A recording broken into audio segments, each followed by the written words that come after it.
Makanya kenapa kita perlu tahu nih sebagai orang tua sebenarnya minat sama bakat anak kita nih di mana gitu, supaya kita bisa membantu memfasilitasi mereka supaya bisa optimal nih mereka mau ambil yang mana untuk jadi karirnya mereka. Kita bisa lihat minat anak-anak kita itu lebih mengarah kemana, lebih spesifiknya kemana itu kurang lebih saat mereka sudah mulai usia SMP.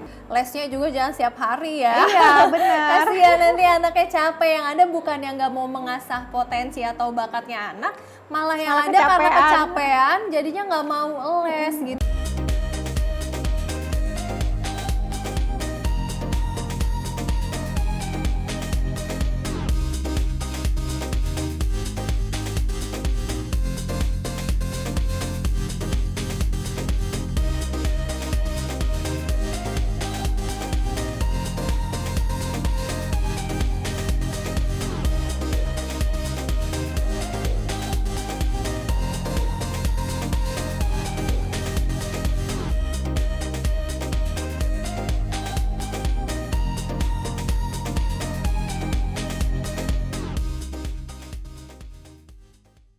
Hai bunda-bunda, apa kabarnya?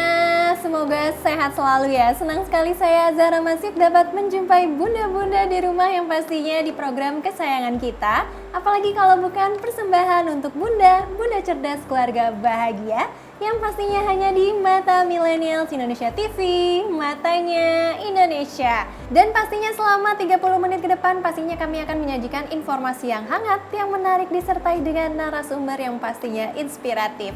Dan pada episode kali ini bunda-bunda kami akan membahas mengenali dan mengembangkan minat bakat anak, dan ini paling penting banget nih buat bunda-bunda yang ingin mengetahui minat bakat anak ini ada di mana sih. Tapi ya bunda-bunda, dan ini adalah paling penting khususnya ditumbuhkan ketika masa-masa golden age ya. Tapi seperti biasa di sini saya tidak sendirian, karena di sini saya sudah bersama dengan narasumber kita, yaitu ada Mbak Linda Maisha. Hai Zara. Hai. Apa kabar Mbak? Alhamdulillah sehat. Kamu gimana? Pastinya baik dong. Nah sebenarnya nih Mbak, apa sih sebenarnya korelasi antara minat terus habis itu sama bakat? Dan apakah memang ketika orang mempunyai minat nih, nah itu tuh pasti kita mempunyai bakat yang mana itu disertai dengan minat yang kita inginkan gitu. Apakah bisa sesuai atau bisa tidak sesuai?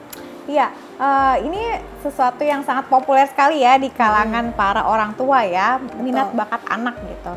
Nah sebenarnya minat itu adalah ketertarikan seseorang gitu, atau ketertarikan anak kita terhadap bidang-bidang tertentu di mana mereka ingin menekuni bidang itu gitu ya, mereka tuh tertarik sekali dengan bidang-bidang tersebut. Nah sedangkan bakat itu adalah potensi yang mana itu bawaan lahir gitu. Jadi minat dan bakat itu adalah hal yang berbeda. Jadi kalau tadi Zara nanya apakah minat dan bakat itu selalu pasti akan sejalan, belum tentu gitu. Bisa jadi minatnya A, ternyata bakatnya B, jadi nggak sesuai. Makanya kenapa kita perlu tahu nih sebagai orang tua sebenarnya minat sama bakat anak kita nih di mana gitu, supaya kita bisa membantu memfasilitasi mereka supaya bisa optimal nih mereka mau ambil yang mana untuk jadi karirnya mereka. Oke, nah tapi balik lagi antara minat sama keinginan itu kan ada persamaannya nggak sih atau perbedaan? Misalnya, wah kita minat nih, misalnya saya minat nih ingin mengikuti bola basket gitu misalnya. Tapi sebenarnya bisa dibilang itu apakah keinginankah ataukah misalnya itu bisa dikategorikan termasuk minat? Apalagi tadi kan Mbak Alicia menegaskan bahwa antara minat dan bakat juga masih bisa tidak sesuai seperti itu. Dan kalau misalkan kita lihat anak-anak kita nih pengen melakukan eksplorasi terhadap bidang-bidang tertentu, maka bisa jadi itu adalah memang minatnya mereka di situ. Tapi yang namanya anak-anak kita belum bisa mengatakan bahwa minatnya dia saat ini itu akan terus bertahan sampai dia dewasa, karena mereka akan masih banyak ketemu dengan paparan-paparan atau aneka profesi, aneka bidang yang lain gitu ya di masa akan datang. Jadi minat itu bisanya berubah-ubah. Oh, minat itu bisa berubah-berubah, tapi apakah bakat juga bisa berubah-berubah kah? Atau misalnya memang sudah, wah ini misalnya sudah dari lahir nih kayaknya bakatnya nih, seperti itu? Iya, bakat itu kan memang bawaan lahir ya, atau potensi yang dia miliki sejak lahir. lebih tepatnya mungkin bukan berubah tapi terasah gitu. Jadi lebih tajam, lebih terasah. Jadi ketika dia ketemu dengan sebuah bidang yang memang dia minati dan cocok dengan potensi yang dia punya, maka dia akan berkembang dengan sangat baik di situ. Mbak Linda, tadi kan terkait dengan stimulus terhadap anak bahkan yang masih di dalam kandungan seperti itu kan, apalagi zaman sekarang udah ada ultrasound, bahkan udah ada yang kayak misalnya pemberian alat gitu untuk dalam kandungan. Nah ini apakah memang akan memberikan efek yang sangat baguskah gitu untuk nanti perkembangan anak ketika sudah lahir atau bagaimana sih Mbak? Sebenarnya kalau dibilang apakah memberikan efek yang bagus, iya bagus. Tapi apakah sangat bagus? Enggak juga gitu. Karena tadi yang seperti Zara sebutkan itu sifatnya adalah pengenalan kepada anak. Nah terus kenapa orang bilang katanya musik klasik tuh bagus buat stimulasi kecerdasan? Padahal sebenarnya karena kompleksitas dari notasinya. Gitu. Jadi tidak hanya musik klasik sebenarnya. Ketika kita ngajak ngobrol anak kita yang ada di dalam perut, kita dengerin misalnya suara lantunan Al-Qur'an gitu, atau misalkan suara rekaman ayat suci yang lain. Intinya adalah ketika anak mendengarkan suara yang bervariasi nadanya, bervariasi kosakatanya. Nah, itu tuh menstimulasi otaknya mereka walaupun mereka masih dalam kandungan. Nah, tapi kalau misalnya kita ngomongin anak yang sudah lahir gitu, kira-kira untuk orang tua mengetahui minat dan bakat anak itu bisa dilihat dari usia berapa sih? Dan idealnya tuh berapa gitu, pada usia berapa? Ya, kalau misalkan untuk kita bicara minat, maka kita bisa lihat minat anak-anak kita itu lebih mengarah kemana, lebih spesifiknya kemana, itu kurang lebih saat mereka sudah mulai usia SMP. Gitu. SMP. Karena di masa kecil sampai masa remaja itu mereka kan masih banyak melakukan eksplorasi gitu ya, belajar untuk mengenal berbagai bidang. Gitu kan, masih kelas 4 SD kan belum banyak tahu tentang profesi di muka bumi ini ada apa aja gitu dan sebagainya. Nah, nanti tugas kita sebagai orang tua adalah memberikan informasi kepada mereka atau memberikan ruang kepada anak-anak ini untuk melakukan pengenalan gitu ya, pengen mencoba apa. Jadi seringkali juga nih orang tua mengeluhkan, ini anak saya katanya pengen belajar piano, udah dilesin piano baru setengah tahun, dia bilang katanya nggak suka, pengen gitar gitu, terus udah gitu pengen coba biola dan sebagainya. Nah bisa jadi itu adalah sebenarnya masih dalam taraf wajar gitu, bukan karena anaknya nggak mau ngelanjutin aja gitu. Jadi bisa jadi memang anak memang lagi explore gitu, pengen tahu main piano tuh kayak apa sih gitu. Nah, apakah ketika dia menghadapi kendala di main piano, itu dia punya kekuatan untuk melewati kendala itu atau tidak gitu. Nah, itu kita bisa lihat di situ. Jadi, ketika anak berpindah-pindah bidang, belum tentu karena anaknya tidak bisa menghadapi tantangan, tapi bisa jadi memang masih explore aja.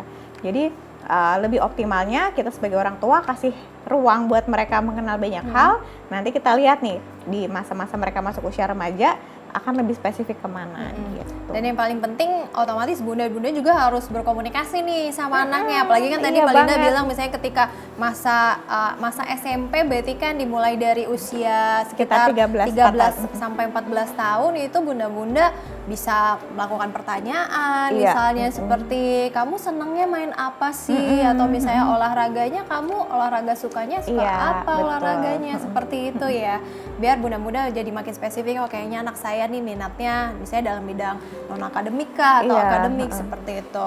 Nah baru bunda-bunda bisa tuh melakukan tes yang lebih lanjut gitu untuk mengetahui lebih lanjut.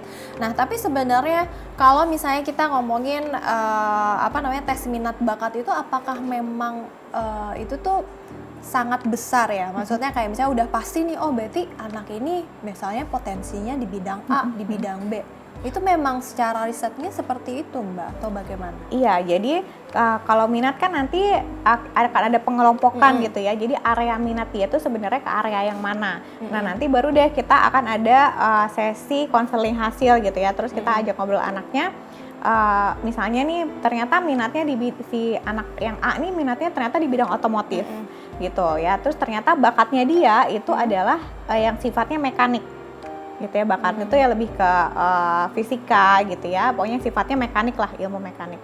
Nah terus kita ajak dialog gitu, pada saat konseling hasil kita coba sinkronkan, kita cari nih sebenarnya apakah minat kamu di bidang otomotif ini memang kamu bayangkan di masa yang akan datang kamu akan berprofesi di bidang ini gitu. Kalau memang iya, berarti kemungkinan kan dia misalnya jadi orang di bidang otomotif tapi dia bagian yang merangkai mesinnya, jadi technician-nya atau apa.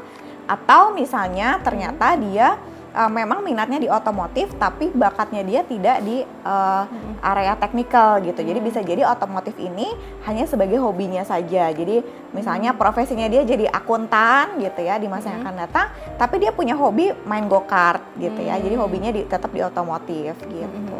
Oke, tapi kalau misalnya kita contohin juga nih, misalnya kan kayak minat anak misalnya ke musik, tapi misalnya bakatnya di seni. Nah, lalu misalnya keinginannya itu ada di misalnya berbagai macam aktivitas yang lain. Nah, itu kalau kayak gitu bagaimana Mbak mengatasinya? Apakah memang semuanya bisa dibilang itu minat aja atau keinginan semata atau bagaimana gitu? Itu kan karena beda nih, keinginannya apa, minatnya apa, tapi bakatnya juga nggak beda. Sesuai. Ya, jadi memang kita sebagai orang tua perlu membantu anak-anak kita supaya bisa lebih mengenali nih gitu. Sebenarnya yang jadi minatnya dia itu apa, lalu bakatnya dia di mana gitu. Seringkali terjadi juga tuh di anak-anak, dia punya minat A gitu ya, misalkan dia minatnya di bidang sains gitu ya, dia saya tertarik banget nih dengan sains, tapi ternyata bakatnya dia tidak di situ gitu. Misalkan bakatnya dia ternyata lebih ke kompetensi yang sifatnya sosial gitu ya. Jadi sedangkan dia minatnya kayak tertarik dengan sains. Nah kan nggak match nih, kasihan nih kalau misalkan anaknya di-push, dipaksa, ayo dong kamu kan katanya mau jadi scientist yang misalkan ahli kimia atau apa, tapi ternyata dia memang potensinya tidak memadai untuk itu. Ya kita sebagai orang tua membantu dia untuk coba kita cari bidang-bidang lain yang ternyata belum terpapar nih, anak kita ternyata belum tahu bahwa ada bidang-bidang menarik lainnya loh gitu. Nah itu kan juga misalnya ada kesulitan juga ya kalau misalnya belum terpapar katanya dengan bidang-bidang lain. Tapi nggak sedikit juga misalnya ada anak-anak yang tertutup gitu. Bahkan misalnya untuk mencoba sesuatu itu bukannya males atau memang tidak bisa atau bahkan tidak mau sama sekali. Misalnya ada yang sama sekali tidak ingin mencoba olahraga atau misalnya tidak mau bermain musik padahal di rumahnya misalnya ada gitu. Nah ini bagaimana cara orang tua mengatasi hal tersebut gitu ya? Bukan berarti nggak ada potensi ya, pasti kan semua orang tuh ada potensinya. Tapi bagaimana kalau dengan anak yang tertutup bahkan tidak mau sama sekali gitu untuk mencoba sesuatu hal yang baru? Berarti kan ini ada yang salah. Nah kira-kira yang salah di mana? Apakah terhadap pola asuhnya yang berkaitan atau seperti apa? Ya, tepat banget. Jadi memang lebih kepada komunikasi antara orang tua dan anak seperti yang tadi Zara bilang, itu emang penting banget. Jadi kalau misalkan komunikasi antara orang tua dan anak ini sudah terjalin dengan baik, maka ketika anak merasa bahwa meskipun semua orang di rumahnya ini adalah musisi gitu, tapi dia tidak punya minat dan tidak punya bakat di bidang musik, ya dia akan dengan terbuka menyampaikan gitu bahwa aku tidak tertarik untuk main gitar, aku kayak lebih tertarik untuk ngotak-ngatik mesin nih gitu ya, jadi di bidang otomotif contohnya gitu. Jadi kalau misalkan komunikasinya tidak berjalan dengan baik, maka anak ini akan merasa jadi outsider gitu ya di rumahnya sendiri. Terus orang tuanya juga jadi merasa, kok aneh sih kita semuanya pemusik, kok kamu nggak bisa main musik gitu misalnya gitu. Jadi memang komunikasi itu jadi sangat penting. Dan tadi ya keterbukaan antara orang tua dan anak itu jadi kuncinya. Oke, yang paling penting adalah keterbukaan anak dan juga orang tua. Dan juga jangan lupa juga orang tua juga harus memberikan waktu luang ya kepada anaknya supaya lebih dekat dan anak juga menganggap bahwa orang tua itu bisa didengarkan dan juga saling mendengarkan, bahkan bisa menjadi teman gitu. Sehingga juga anak kan kalau misalnya mau minta apa-apa juga jadi tidak tertutup, tidak canggung bahkan gitu. Jadi balik lagi ya ke bundanya masing-masing. Tapi nanti untuk mengetahui tipsnya nih bagaimana orang tua untuk mengetahui minat dan bakat anak seperti apa dan berkorelasi dengan pola asuh juga. Nah kita akan break sebentar, jadi jangan kemana-mana, tetap di Persembahan untuk Bunda.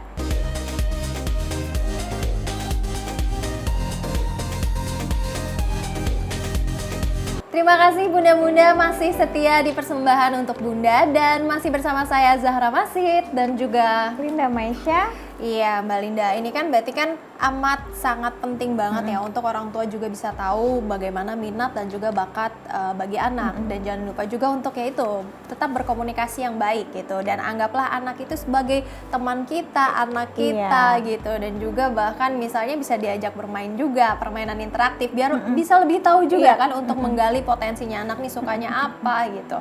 Nah tapi kalau misalnya orang tua memberikan cara treatment untuk mengetahui minat dan juga bakat dengan memberikan les gitu secara private gitu. Ini ada yang salah nggak sih? Apakah memang misalnya diberikan les apa aja nih supaya mengetahui anak tuh lebih suka di mana gitu. Tapi kan akhirnya jadi terpus, Mbak. Iya. Nah, itu bagaimana nih dengan kondisi yang seperti itu?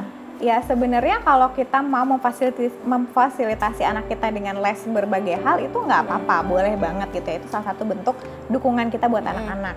Tapi ketika anak kita ikutkan les yang spesifik di minat-minat atau di bidang-bidang tertentu, kita jangan terus lepas tangan sebagai orang tua gitu. Kita secara berkala kita tanya ke anak kita, gimana sih gitu, kamu masih seneng nggak gitu, apa ada tantangan apa, ada kendala apa dan sebagainya, supaya kita tahu apakah anak kita ini memang punya minat di situ atau tidak gitu. Jadi kayak tadi yang aku bilang, kalau dia berpindah-pindah bidang gitu, belum tentu karena dia memang tidak punya daya tahan, tapi bisa jadi karena memang dia oh ternyata setelah aku coba aku kayaknya nggak cocok deh gitu ya gitu. Aku memang tertarik sih main gitar. Ketika anak kita coba main gitar, oh ternyata seru nih, tapi aku tidak untuk jadi pemain gitar profesional gitu. Jadi sekedar untuk hobi aja gitu. Jadi itu kita bisa tahu kalau kita ajak anak kita ini dialog secara berkala. Jadi les nggak apa-apa, yang penting jangan lepas tangan. Oke, jangan lepas tangan. Tapi harus kasih lesnya juga jangan setiap hari ya. Iya, benar. Kasihan nanti anaknya capek. Yang ada bukan yang nggak mau mengasah potensi atau bakatnya anak, malah yang ada karena kecapean jadinya nggak mau les gitu. Padahal sebenarnya anak itu tertarik kan. Bisa banget. Iya. Nah, tapi kalau misalnya ngomongin misalnya ketika orang tua ingin memberikan les itu pada usia berapa ya idealnya? Sebenarnya nggak ada idealnya harus usia berapa, tapi kita bisa mulai dari misalkan anaknya sudah mulai bisa berkomunikasi. Jadi kayak misalnya umur 3-4 tahun gitu, kalau misalkan mau dilesin gimnastik gitu ya, atau musik, itu bisa, boleh gitu. Yang penting kita tidak memaksakan jadwal kepada anak. Jadi kalau anak bilang bahwa "Ma aku capek, aku nggak mau les," dan emang dia capek, ya jangan dipaksa gitu. Jangan sampai dia merasa bahwa semua kegiatan itu nggak menyenangkan karena ini tuh capek buat aku gitu.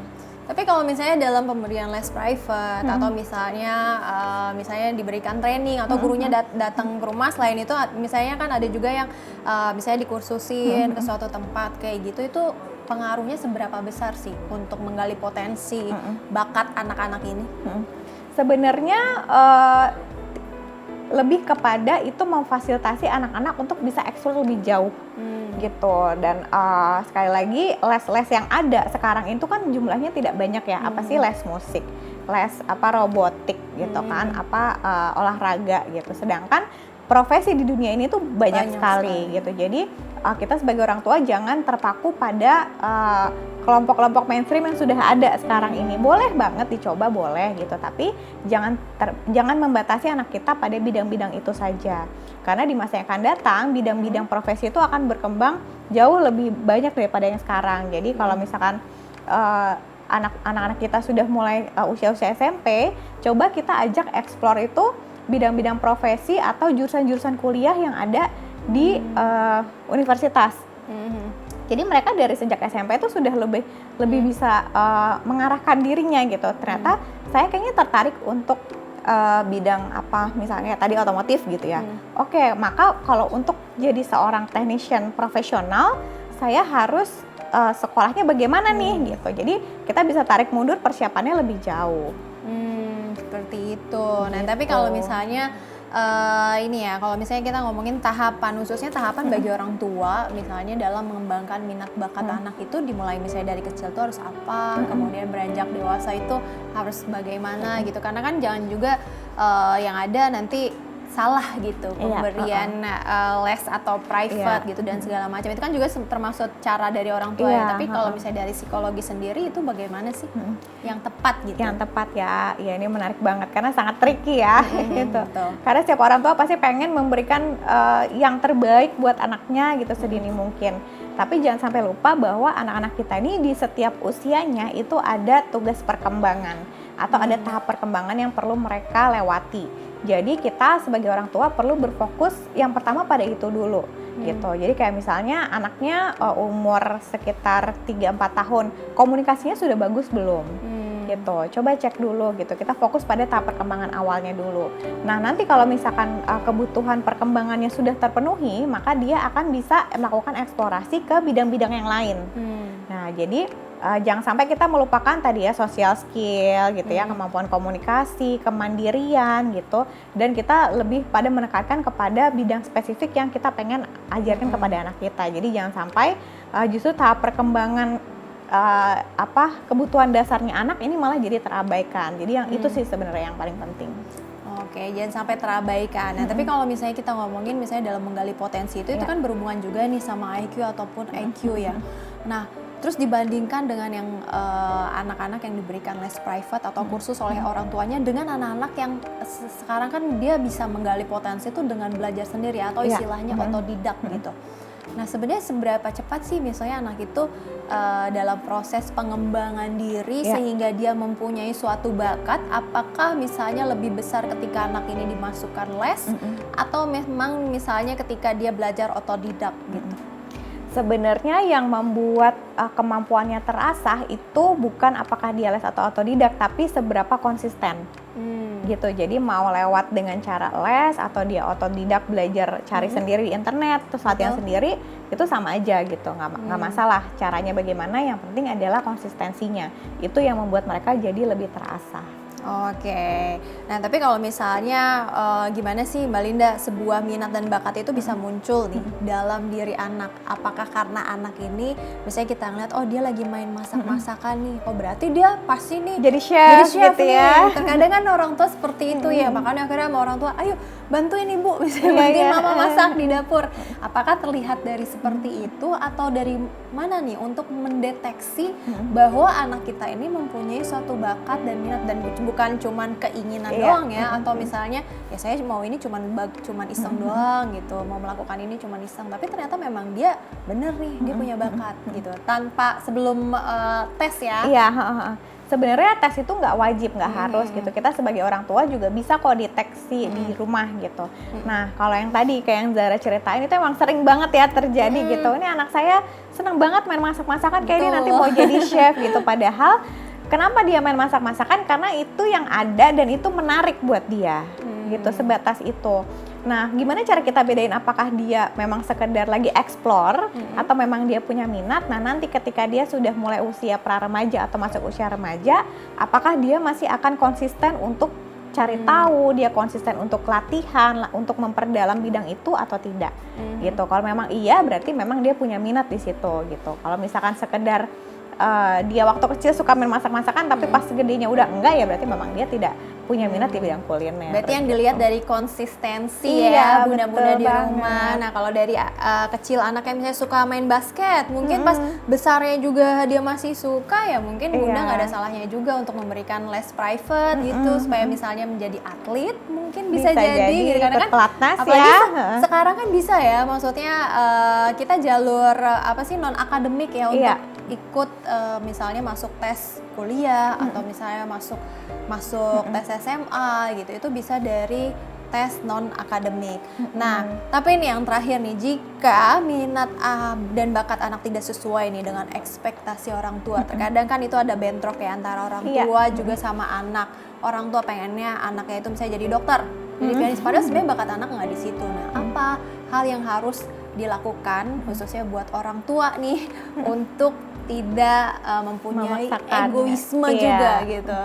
Ya, yang pertama kita sebagai orang tua perlu menyadari bahwa setiap anak itu unik, setiap anak itu bisa jadi berbeda gitu. Kita sebagai orang tua wajar ya punya ekspektasi, kita pengen anak kita sukses menjadi apanya ini, itu yang kita tidak boleh memaksakan, karena itu tadi bisa jadi minat dan bakat anak kita itu tidak sesuai dengan keinginan kita. Yang pertama, yang kedua, tren di masa yang akan datang itu bisa jadi sudah berbeda dengan tren di masa orang tua sekarang gitu. Kayak misalkan ada masanya di era industrial yang jadi profesi yang dianggap sukses dan menjanjikan itu adalah sebagai insinyur gitu ya, atau sarjana teknik pada zamannya gitu. Tapi di masa yang akan datang ternyata nggak cuma jadi sarjana teknik atau jadi insinyur loh yang diminati di lapangan kerja gitu, di bursa kerja. Ternyata ada profesi-profesi lain yang juga ternyata sekarang demand-nya tinggi gitu. Nah, itu yang kita perlu terbuka, jangan sampai anak kita jadi ketinggalan zaman karena memaksakan diri untuk ngikutin zaman orang tuanya.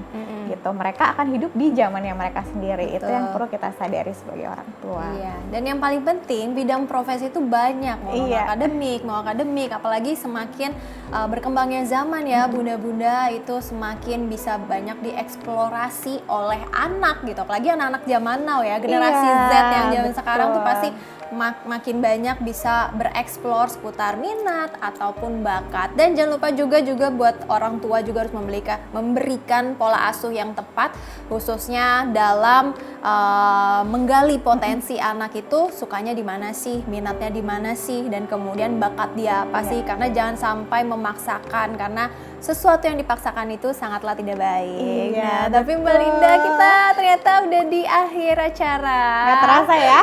Iya, banyak banget sekali informasi yang bisa disampaikan kepada bunda-bunda, khususnya dalam memberikan atau misalnya menggali potensi, minat, dan juga bakat. Dan terima kasih sudah hadir. Terima kasih juga sudah diundang. Iya, dan bunda-bunda jangan lupa untuk saksikan terus persembahan untuk bunda di episode selanjutnya yang pastinya nggak kalah menarik dari episode hari ini. Saya Zahra Masid bersama dengan saya Linda Maisha. Kami pamit undur diri. Bye-bye.